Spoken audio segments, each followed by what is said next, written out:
Harry, just 2 games into your international, one-day international career, the highs and the lows of it. Yeah, obviously immensely proud to have made my debut. To get a little bit of a contribution last game as well was really nice, but obviously it's not started the best, obviously with 2 losses, but no, hopefully we can improve on that today. A bit more than a little bit of a contribution. Your innings was important at that time. Come in with the situation, had to kind of just absorb a bit of pressure, and then you could be a bit more flamboyant afterwards.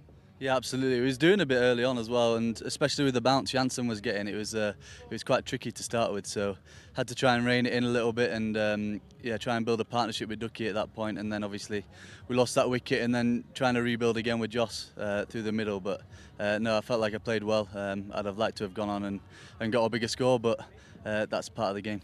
Yeah, Tom, I'm sure you would have loved to get the 3 figures. Talk a little bit about reining it in. Your natural game plan, whether it be different formats, is it just to go after the bowling, or is there different times where you try and be a bit more selective?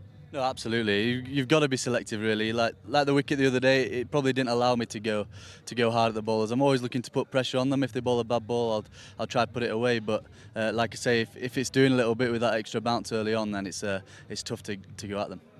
Talk about the surfaces. I don't know if you've been to South Africa and played, but how have you found them? Yeah, it's the first time I've played. I've had a few pre-seasons here with Yorkshire, but I've never played proper cricket.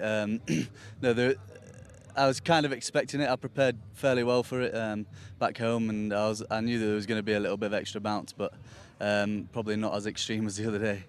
And the mood in the camp, I mean, it's disappointing that you've won the 2 games. You guys have been in situations where you probably should have pushed on. What is the mood like? Yeah, absolutely. Very, very disappointed to have lost them 2 games, but we've got another opportunity here to try and get a win, and we're pushing for bigger things. Hopefully, obviously, we've got a World Cup at the end of the year, so it's great preparation for that. Okay, lastly, how have you dealt with the heat here as a Yorkshireman? It's hot today. Wow, I don't know how I'm going to deal with this, but I'll put plenty of sun cream on and see how I get on. All the best. Thanks for talking to us. Thank you very much, guys. Cheers.